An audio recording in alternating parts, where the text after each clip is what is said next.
Hare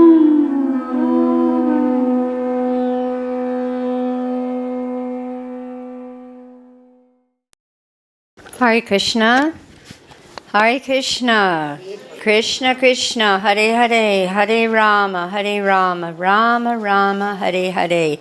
Welcome to our 1 hour of reading Krishna book to Srila Prabhupada every Sunday here for many years now from 4:30 to 5:30. And for all of you online, please note that the subtitles are below our reading, so this will help you to read along with us. And as we always do, let us offer our respectful obeisances to Srila Prabhupada and to each other. Nama Om Vishnuvedaya Krishna Prasthaya Bhutale Srimati Bhakti-Vedanta Swaminiti Namane Namaste Saraswati Deve Gauravani Pacharane Nirvisesha Sunyavadi Paskachadeshatarane. And to each other, Vanchakalpadurvyascha Kripa Sindhu Bhyevacha Patitanam Pavanebhyo Vaishnavebhyo Namo Namaha. So today, Srila Prabhupada, we're reading chapter 57, the killing of Satrajit and Satadanva.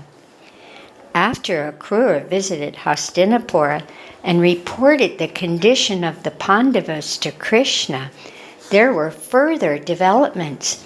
The Pandavas were transferred to a house which was made of lac and was later set ablaze, and everyone believed that the Pandavas, along with their mother Kunti, had been killed.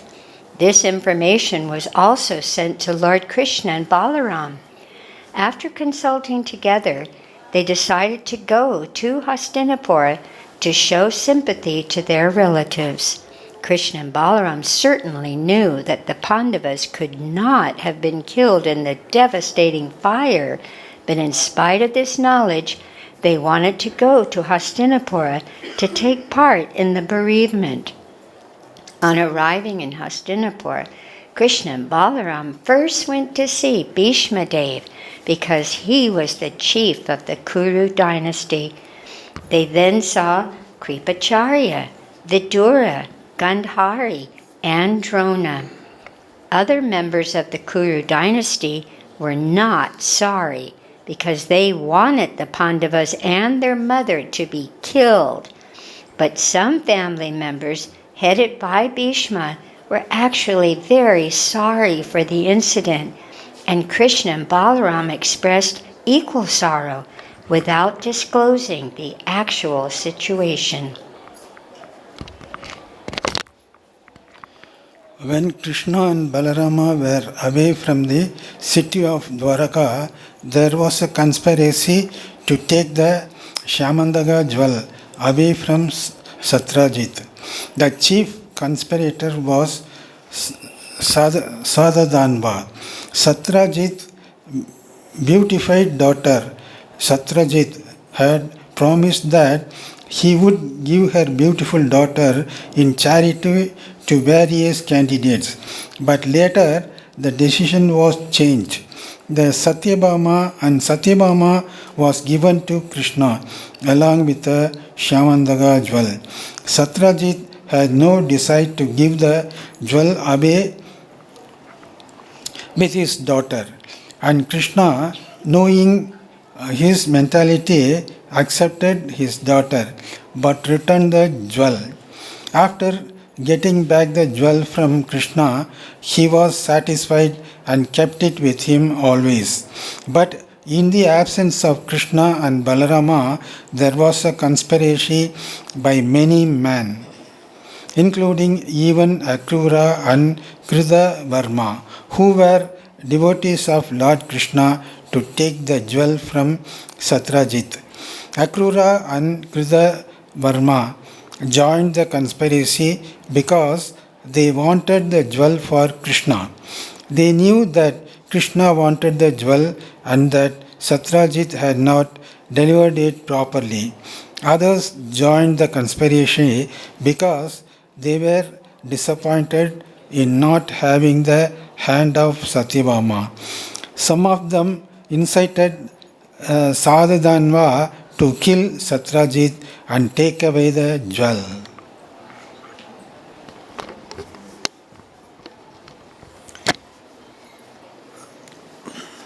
The question is generally raised, why did a great devotee like Akrura join this conspiracy? And why did Katravarma, although a devotee of the Lord, join the conspiracy also? The answer given by great authorities like Jiva Goswami is that although Akrura was a great devotee, he was cursed by the inhabitants of Vrindavana because of his taking Krishna away from their midset. Because of wounding the feelings, Akrura was forced to join the conspiracy declared by sinful men. Similarly, Katravarma was a devotee, but because of his intimate association with Kamsa, he was contaminated by sinful reactions and he also joined the conspiracy.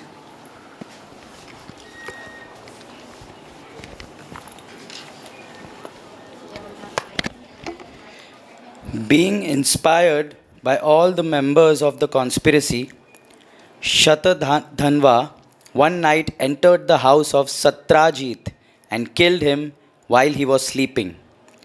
Shatadhanva was a sinful man of abominable character, and although due to his sinful activities he was not to live for many days, he decided to kill Satrajit while Satrajit was sleeping at home. When he entered the house to kill Satrajit, all the women there cried very loudly.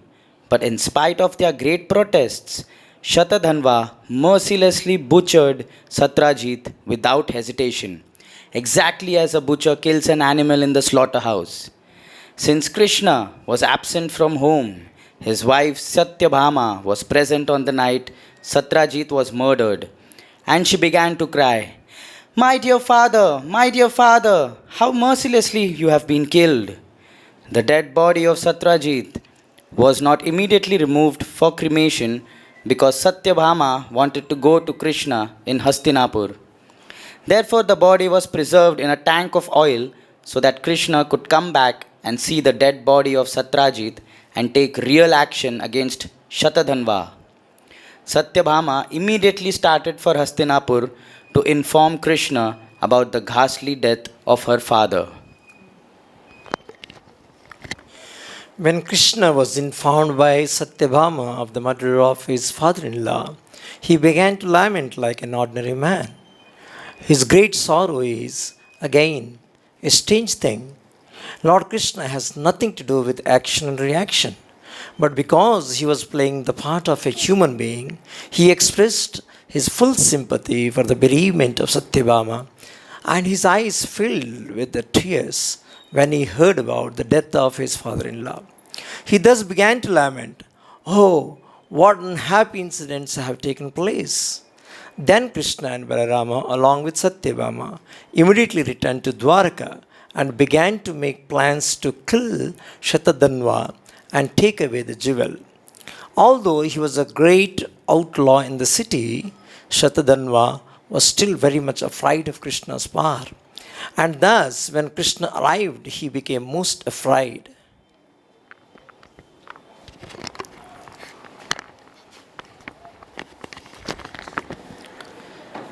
Understanding Krishna's plan to kill him, he immediately went to take shelter of Krutavarma. But Krutavarma said, I shall never be able to offend Lord Krishna and Balaram, for they are not ordinary person. They are the Supreme Personality of Godhead. Who can be saved from death if he has offended Balaram and Krishna? No, one can be saved from their birth. Krutavarma further said that Kamsa, although powerful and assisted by many demons, could not be saved from Krishna's wrath, and what to speak of Jarasandha, who had been defeated by Krishna 17 times, and each time had no return from the fighting in disappointment. When Satyadhanva was refused help by Kritavarma, he went to Akrura and implored him to help. But Akrura also replied, Balarama and Krishna are themselves the Supreme Personality of God, and anyone who knows their unlimited strength would never dare offend them or fight with them. He further informed Satadhanva, Krishna and Balaram are so powerful that simply by willing they create, maintain and dissolve the whole cosmic manifestation. Unfortunately, person bewildered by the illusory energy cannot understand the strength of Krishna, although the whole cosmic manifestation is fully under his control. He cited as an example that Krishna, even at the age of 7 years, had lifted Govardhana hill and had continued to hold up the mountain for 7 days, exactly as a child carries a small umbrella. Akrura plainly informed Satadhanva that he would always offer his most respectful obeisances to Krishna, the super soul of everything created and original cause of all causes. When Akrura also refused to give him shelter, Satadhanva decided to deliver the Syamantaka jewelers into the hand of Akrura. Then, riding on the horse, which could run at the great speed and up to 400 miles in a stretch, he felled the city.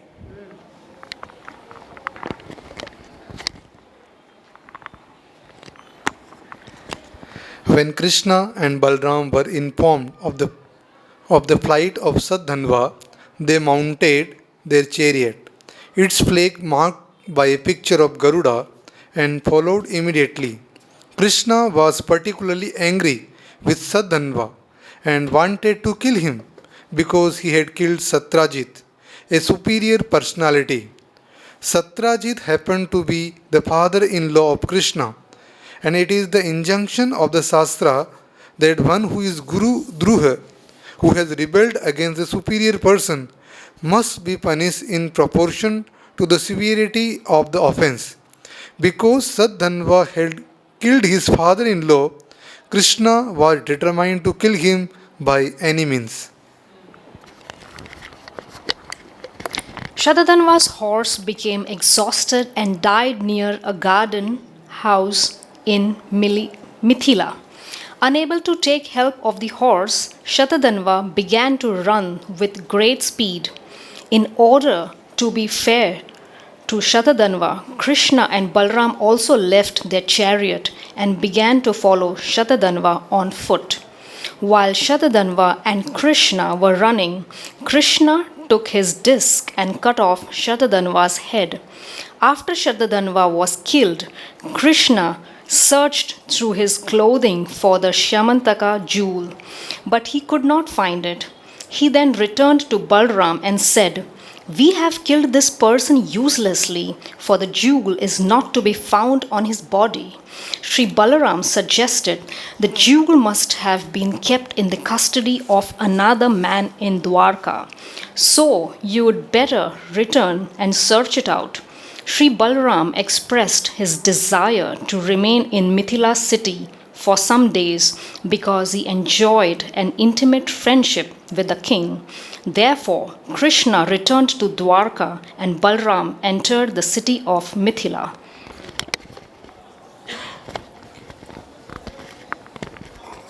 Thank you. When the king of Mithila saw the arrival of Sri Balaram in his city, he was most pleased and received the Lord with great honor and hospitality. He gave many valuable presents to Balaramji in order to seek his pleasure. At this time, Sri Balaram lived in the city for several years as the honored guest of the king of Mithila, Janaka Maharaj. During this time, Duryodhana, the eldest son of Dhritarashtra, took the opportunity to come to Balaram and learn from him the art of fighting with a club. You want to read, Margaret? After killing? After killing Shatadhanva, Krishna returned to Dwarka, and in order to please his wife Satyabhama, he informed her of the death of Shatadhanva, the killer of her father. but he also informed her that the jewel had not been found in his possession. Then, according to religious principles, Krishna, along with Satyabhama, performed ceremonies in honor of his departed father in law.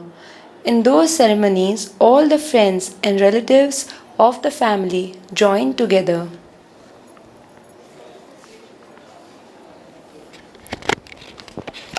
Akrura and Kritavarma were prominent members in the conspiracy to kill Satrajit, having incited Satadhanva to kill him. So when they heard of the death of Satadhanva at Krishna's hand, and when they also heard that Krishna had returned to Dwarka, they both immediately left the city. The citizens of Dwarka felt themselves threatened with pestilence and natural disturbances due to the absence of Akrura from the city. This was a kind of superstition because while Lord Krishna was present, there could not be any pestilence, famine, or natural disturbances. But in the absence of Akrura, there were apparently some disturbances in Dwarka. The superstition arose for the following reason. Once in the province of Kashi, Varanasi, there was severe drought. Practically no rain fell. At that time, the king of Kashi arranged the marriage of his daughter, known as Gandhini, with Swafalka, the father of Akrura. This was done by the king of Kashi on the advice of an astrologer, and actually it so happened that after the marriage of the king's daughter with Swafalka, there was sufficient rainfall in the province. Due to this supernatural power of Swafalka, his son Akrura was considered equally powerful, and people were under the impression that whenever Akrura or his father stayed, there would be no natural disturbances such as famine or drought. That kingdom is considered happy where there is no famine, pestilence, or excessive heat and cold, and where people are happy mentally, spiritually, and physically. As soon as there was some disturbance in Dwarka, people considered the cause to be the absence of an auspicious personality in the city. Thus, there was a rumor that because of the absence of Akrura, inauspicious things were happening. After the departure of Akrura, some of the elderly residents of the city also began to perceive inauspicious signs due to the absence of the Syamantaka jewel. When Lord Sri Krishna heard these rumors spread by the people, he decided to summon Akrura from the kingdom of Kashi. Akrura was Krishna's uncle. Therefore, when he came back to Dwarka, Lord Krishna first of all gave him a welcome befitting a superior person. Krishna is the super soul in everyone and knows everything going on in everyone's heart. He knew everything that had happened in connection with Akrura's conspiracy with Satadhanva. Therefore, he smilingly began to speak to Akrura, addressing him as the chief among munificent men. Krishna said, "My dear uncle, it is already known to me that the Syamantaka jewel was left by Satadhanva with you. Presently, there is no direct claimant of the Syamantaka jewel, for King Satrajit has no male issue. His daughter Satyabhama is not very eager for this jewel, yet her expected son, as the grandson of Satrajit, would, after performing the regulative principles of inheritance, be the legal claimant of the jewel." Lord Krishna indicated by this statement that Satyabhama was already pregnant and that her son would be the real claimant of the jewel and would certainly take it from Akrura.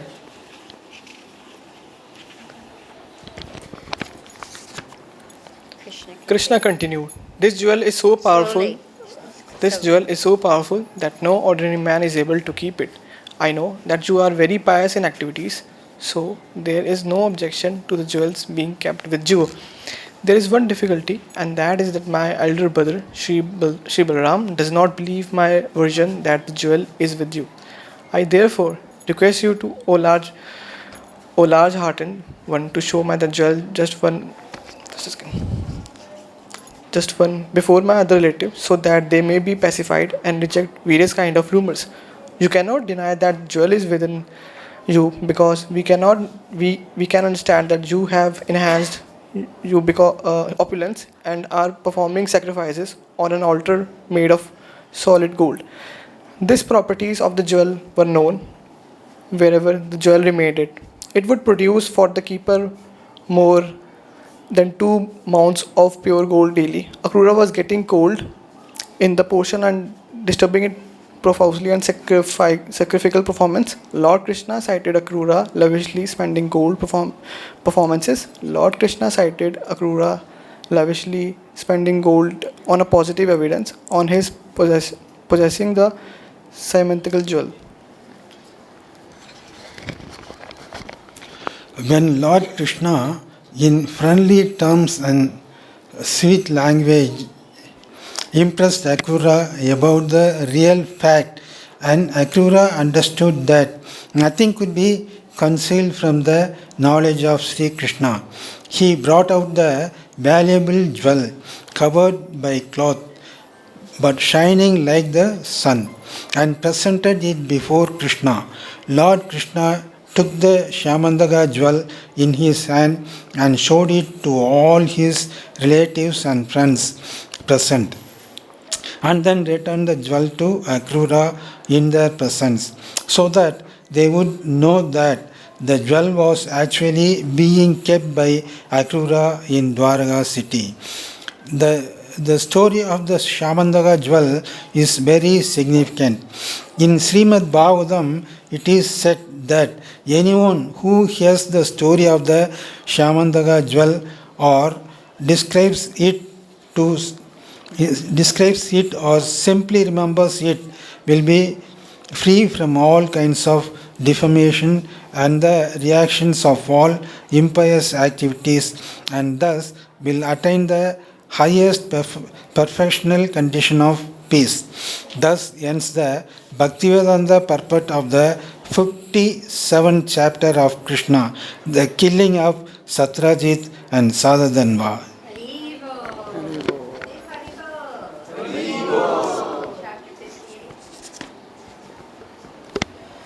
Chapter 58. 5 queens married by Krishna.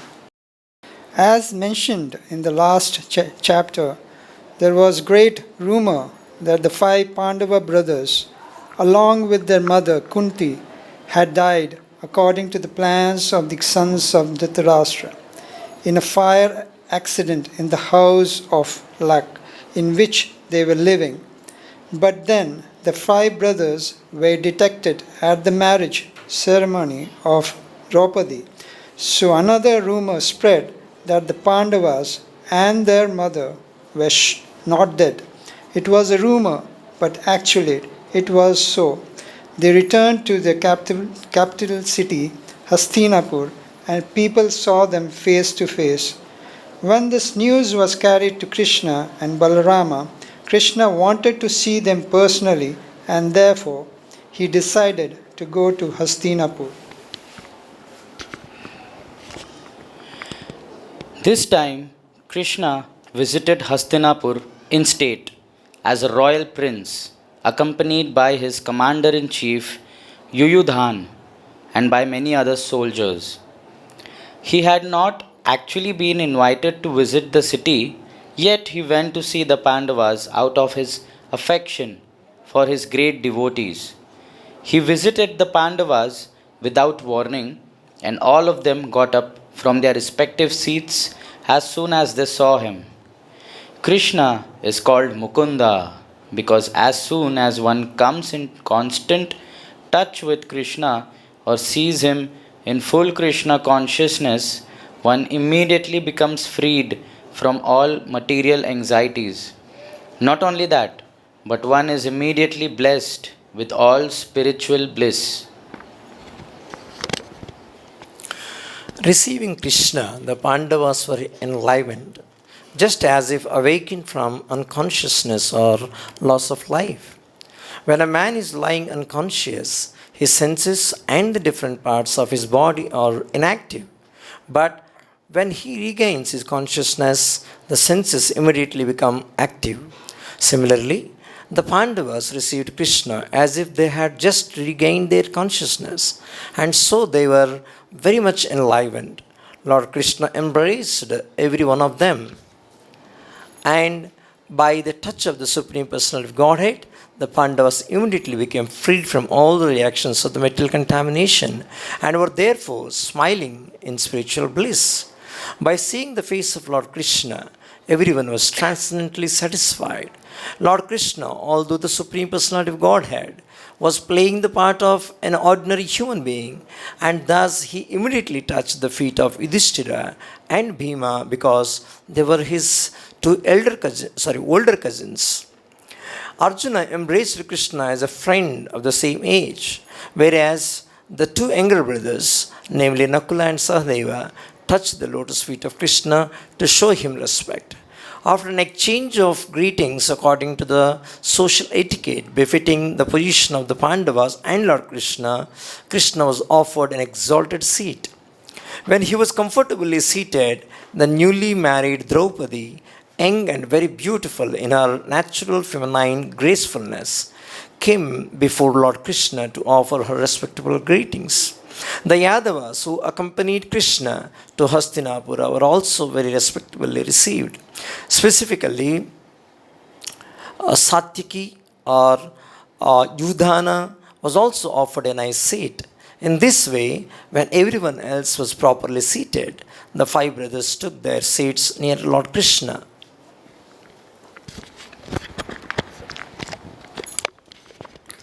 Although meeting with the five brothers, Lord Krishna personally went to visit Srimati Kunti Devi, the mother of the Pandavas, who was also Krishna's paternal aunt.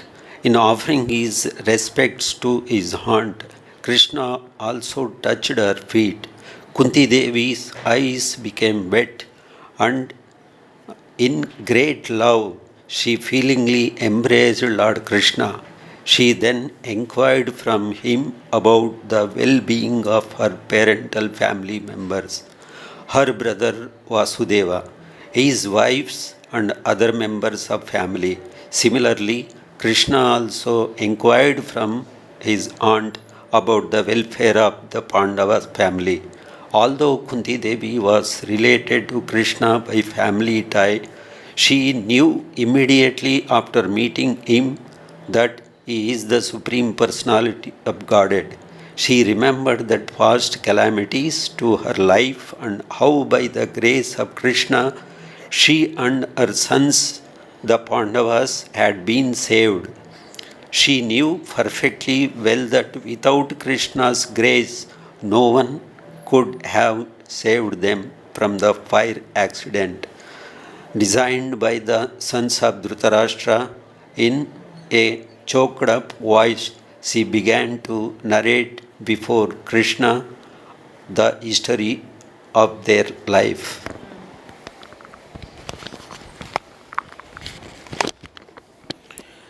Srimati Kunti Devi said, "My dear Krishna, I remember the day when you sent my brother Akrura to gather information about us. This means that you always remember us automatically. When you sent Akrura, I could understand that there was no possibility of our being put in danger. All good fortune in our life began when you sent Akrura to us. Since then, I have convinced that since then, I have been convinced that we are not without protection. We may be put into various types of dangerous condition by our family members, the Kurus, but I am confident that you remember us and always keep us in safe and sound. Even ordinary devotees who simply think of you are always immune to all kinds of material danger. And what you speak of ourselves, you who are personally remembered by you. So, my dear Krishna, there is no question of bad luck. we are always in an auspicious position because of your grace. Yet, although you have bestowed a special favor on us, people should not mistakenly think that you are partial to some or inattentive to others. You make no such distinction.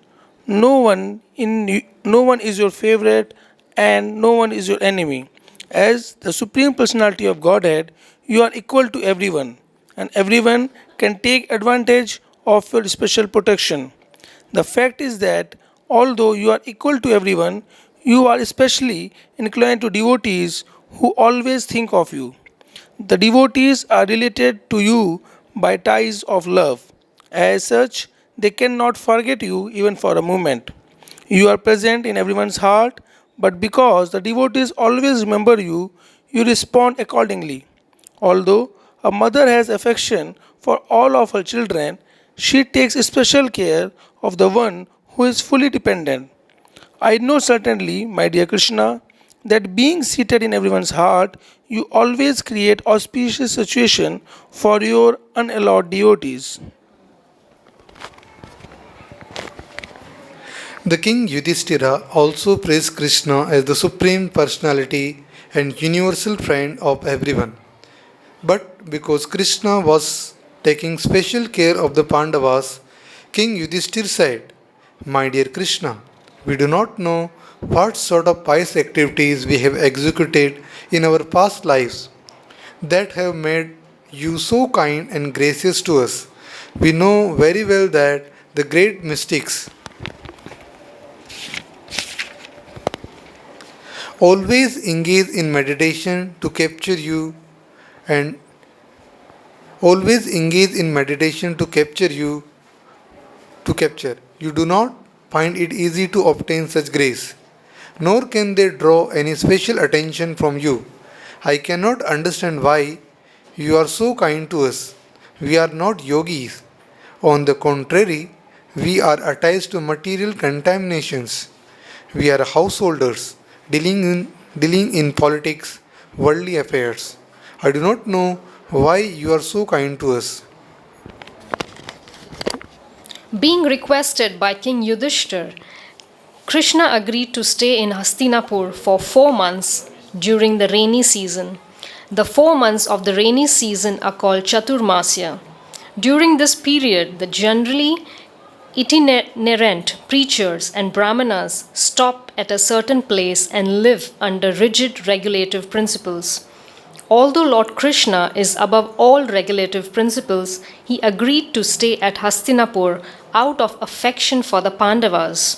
Taking this opportunity of Krishna's residence in Hastinapur, all the citizens of the city got the privilege of seeing him now and then, and thus they merged into transcendental bliss simply by seeing Lord Krishna face to face. One day, while Krishna was staying with the Pandavas, he and Arjuna prepared themselves to go to the forest to hunt. Both of them sat down on Arjuna's chariot, which flew a flag with the picture of Hanuman. Arjuna's special chariot is always marked with the picture of Hanuman, and therefore he is also named Kapidvaja. Kapi means Hanuman and Dvaja means flag. Thus, Arjuna prepared to go to the forest with his bow and infallible arrows. He dressed himself with suitable protective garments, for he was to practice for the same when he would be killing many enemies on the battlefield. He specifically entered that part of the forest where there were many tigers, deer, and various other animals.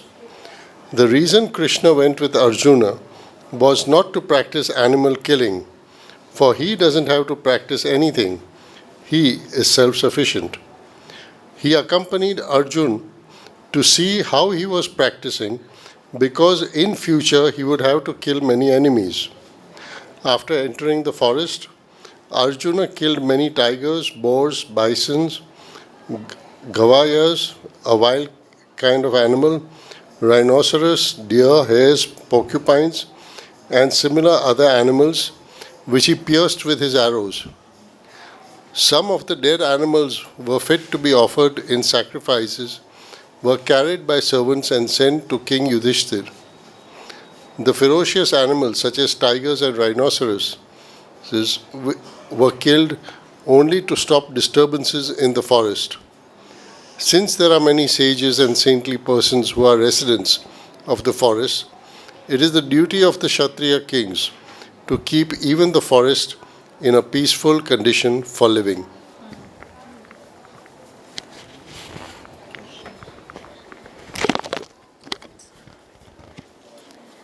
Arjuna felt tired and thirsty from hunting, and therefore he went to the bank of the Yamuna along with Krishna.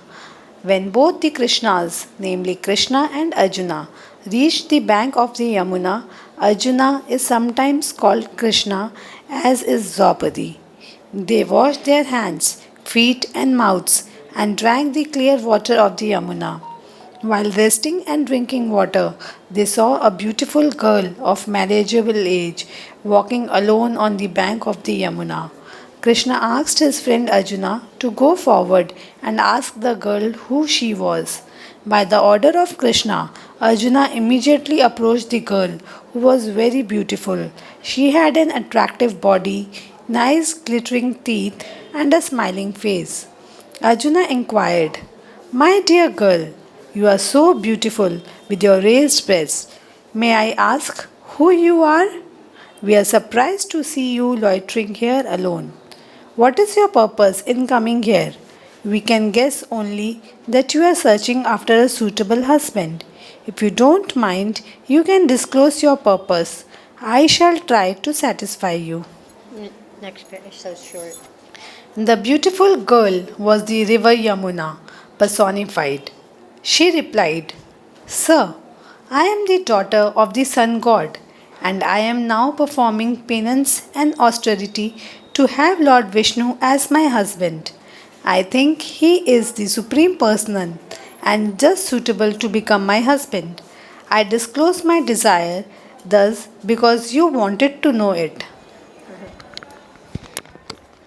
The girl continued, "My dear sir, I know that you are the hero, Arjuna, so I may further say that I shall not accept anyone as my husband besides Lord Vishnu, because he is the only protector of all living entities and the bestower of liberation for all conditioned souls. I shall be thankful unto you if you pray to Lord Vishnu to be pleased with me." The girl Jamuna knew it well that Arjuna was a great devotee of Lord Krishna, and that if he would pray, Krishna would never deny his request. To approach Krishna directly may sometimes be futile, but to approach Krishna through his devotee is sure to be successful. She further told Arjuna, "My name is Kalindi, and I live within the waters of the Jamuna. My father was kind enough to construct a special house for me within the waters of the Jamuna, and I have vowed to remain in the water as long as I cannot find Lord Krishna." Arjuna duly carried the message of the girl Kalindi to Krishna, although Krishna, as the Supersoul in everyone's heart, knew everything.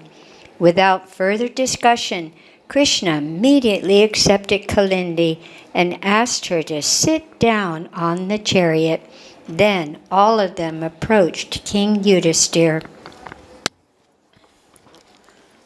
After this, Krishna was asked by King Yudhishthir to help in constructing a suitable house to be planned by the great architect Vishwakarma, the celestial engineer in the heavenly kingdom.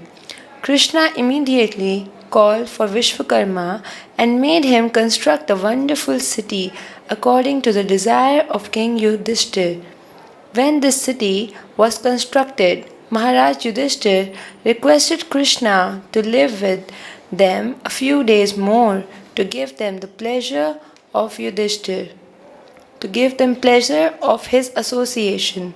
Lord Krishna accepted the request of Maharaj Yudhishthir and remained there for many days more.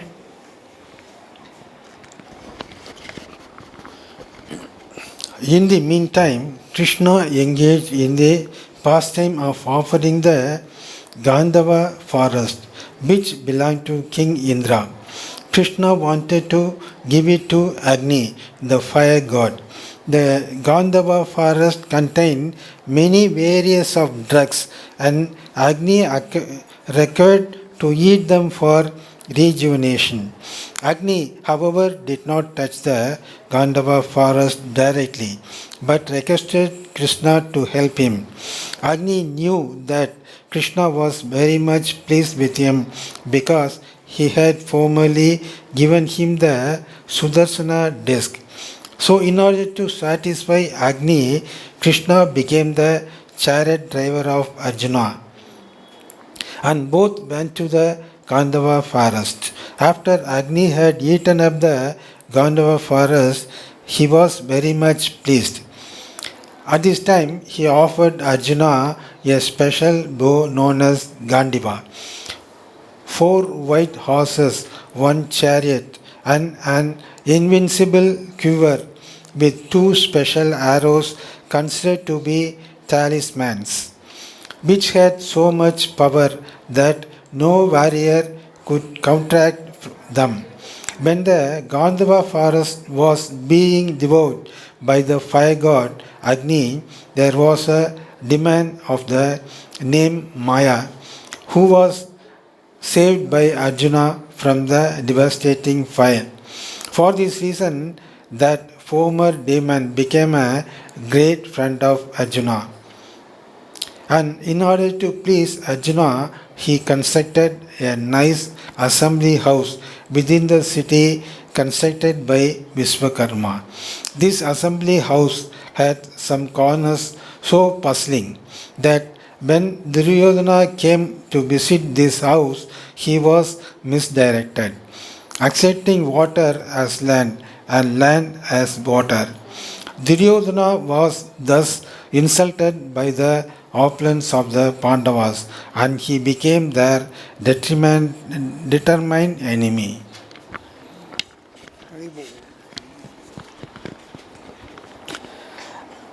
After a few days, Lord Krishna took permission from King Yudhishthira to return to Dwaraka. When he got permission, he returned to his country accompanied by Satyaki, the leader of the Yadus, who were living in Hastinapur with him. Kalindi also returned with Krishna to Dwaraka. After returning, Krishna consulted many learned astrologers to find the suitable moment at which to marry Kalindi, and then he married her with great pomp. This marriage ceremony gave much pleasure to the relatives of both parties, and all of them enjoyed the great occasion.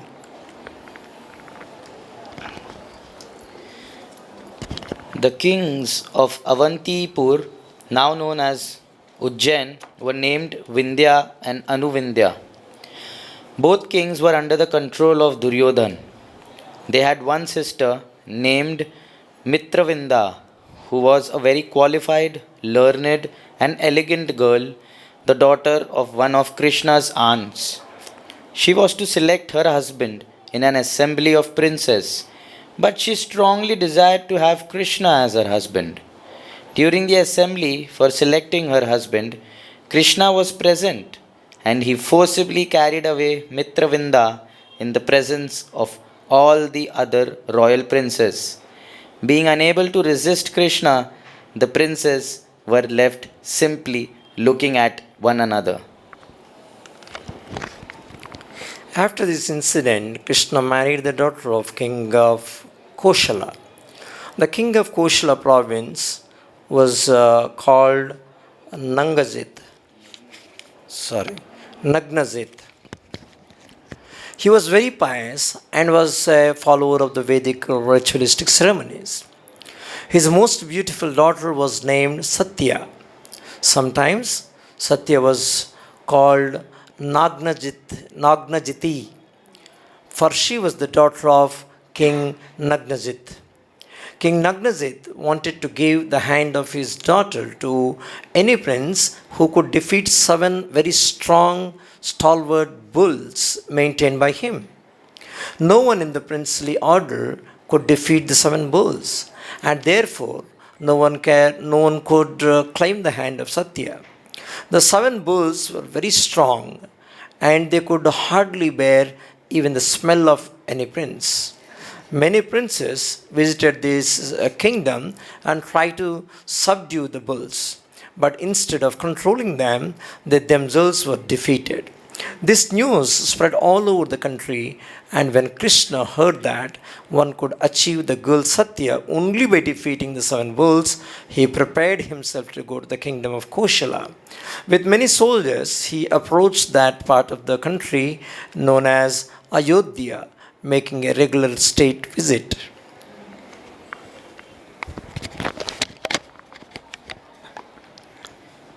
When it became known to the king of Kosala that Krishna had come to ask the hand of his daughter, he was very much pleased.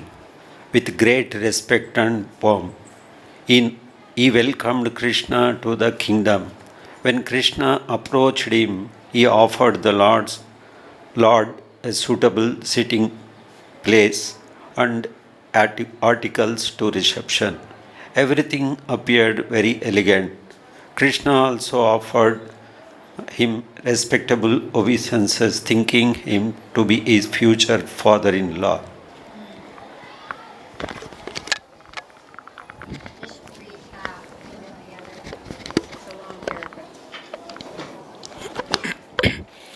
When Satya understood that Krishna himself had come to marry her, she was very much pleased that the husband of the goddess of fortune had so kindly come here to accept her.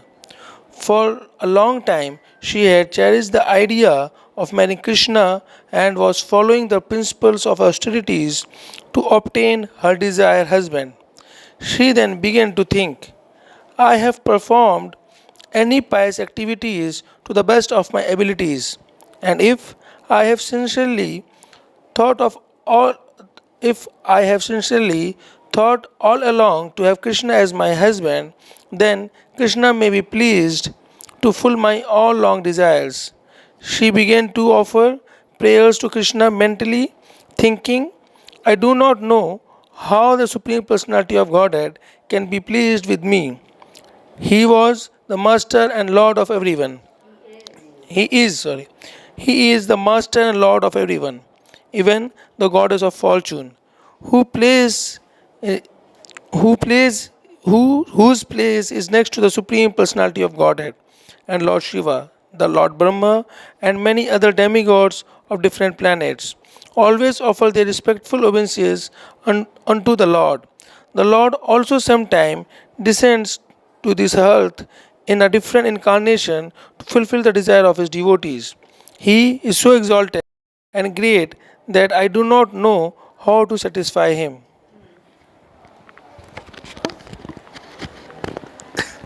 She thought that the Supreme Personality of Godhead could be pleased only out of his own causeless mercy upon the devotee. Otherwise, there was no means to please him. Lord Chaitanya, in the same way, prayed in his Sikshastaka words, My Lord, I am your eternal servant. Somehow or other, I have fallen into this material existence. If you kindly pick me up and fix me as an atom of dust at your lotus feet, it will be a great favor to your eternal servant. The Lord can be pleased only by a humble attitude in the service spirit. The more we render service unto the Lord under the direction of the spiritual master, the more we make advancement on the path approaching the Lord. We cannot demand any grace or mercy from the Lord because of our service rendered to him. He may accept or not accept our service. But the only means to satisfy the Lord is through the service attitude and nothing else.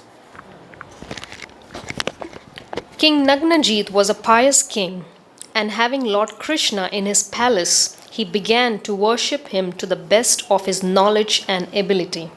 He presented himself before the Lord thus: My dear Lord, you are the proprietor of the whole cosmic manifestation, and you are Narayana, the resting place of all living creatures. You are self-sufficient and pleased with your personal opulences. So how can I offer you anything, and how could I please you by such an offering?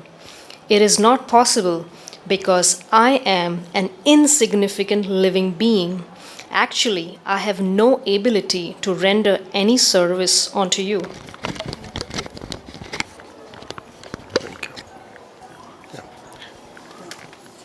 Krishna is the super soul of all living creatures, so he could understand the mind of Satya.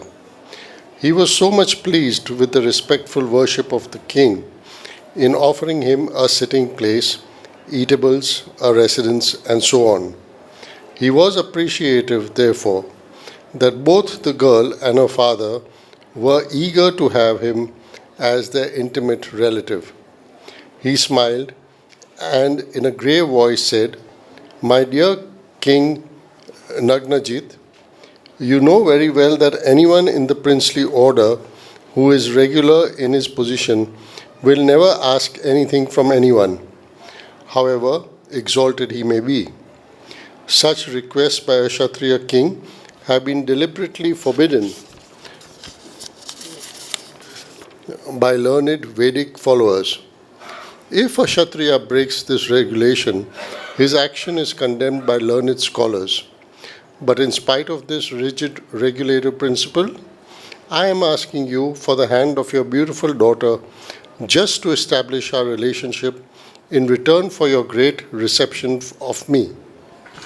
You may also be pleased to be informed that in our family tradition, there is no scope for our offering anything in exchange for accepting your daughter. We cannot pay you any price you may impose for delivering her. In other words, Krishna wanted the hand of Satya from king without fulfilling the condition of defeating the 7 bulls.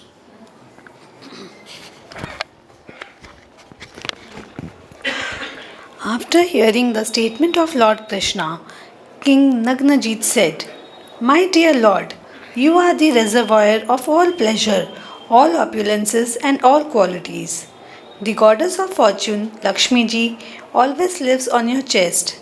Under these circumstances, who can be a better husband for my daughter? Both my daughter and I have always prayed for this opportunity. You are the chief of the Yadu dynasty. You may kindly know that from the very beginning I have made a vow to marry my daughter to a suitable candidate, one who can come out victorious in the test I have devised. I have imposed this test just to understand the prowess and position of my intended son-in-law. You, Lord Krishna, are the chief of all heroes. I am sure you will be able to bring these 7 bulls under control without any difficulty. Until now, they have never been subdued by any prince. Anyone who has attempted to bring them under control had simply had his limbs broken. King Nagnajit continued his request. Krishna, if you'll kindly bride the 7 bulls and bring them under control, then undoubtedly you will be selected as the desired husband of my daughter Satya. After hearing this statement, Krishna could understand that the king did not want to break his vow. Thus, in order to fulfill his desire, he tightened his belt and prepared to fight with the bulls. He immediately divided himself into 7 Krishnas, and each one of them immediately caught hold of a bull and bridled its nose, thus bringing it under control as if it were a plaything.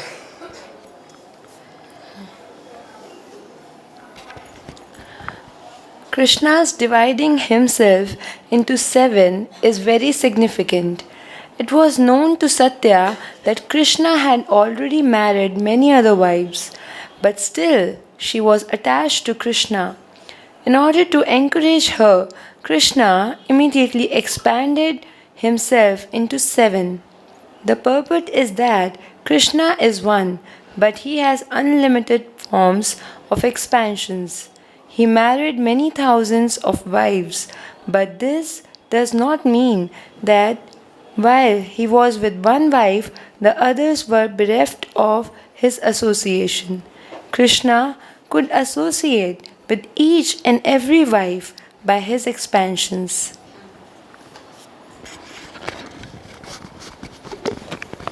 When Krishna brought the bulls under his control by bridling their noses, their strength and pride were immediately smashed. The name and fame which the bulls had attained was thus vanquished. When Krishna had the bulls bridled, he pulled them strongly just as a child pulls a toy wooden bull. Upon seeing this advantage of Krishna, King Nagnajit became very much astonished and immediately with great pleasure brought his daughter Satya before Krishna and handed her over to him. Krishna also immediately accepted Satya as his wife. Then there was a marriage ceremony with great pomp. The queens of King Nagnajit were also very much pleased because their daughter Satya got Krishna as her husband. Since the king and queens were very much pleased on this auspicious occasion, there was a celebration all over the city in honor of the marriage. Everywhere were heard the sounds of the conch shell and kettle drum and various other vibrations of music and song.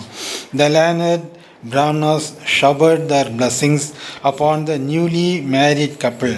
In jubilation, all the inhabitants of the city dressed themselves with colorful garments and ornaments. King Nagnajit was so much pleased that he gave a dowry to his daughter and son-in-law as follows.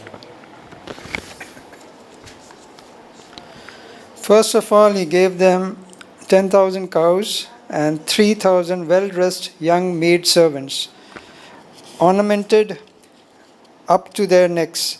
This system and dowry is still current in India, especially for Kshatriya princes.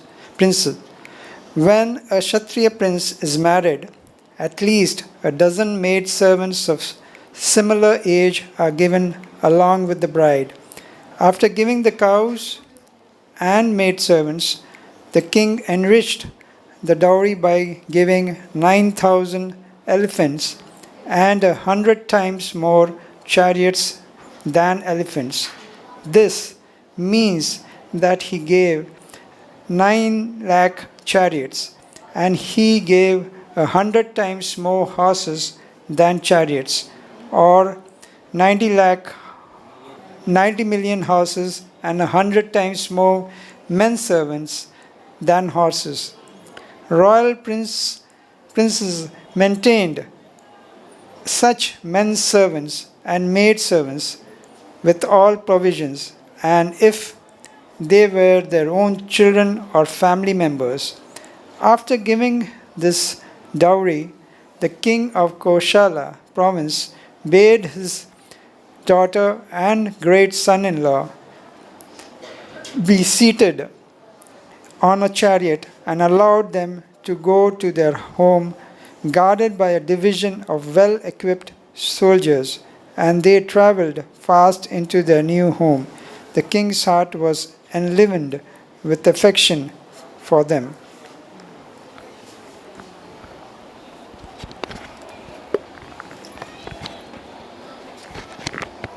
Before this marriage of Satya with Krishna, there had been many competitive engagements with the bulls of King Nagnajit and many other princes of the Yadu dynasty and of other dynasties as well had tried to win the hand of Satya.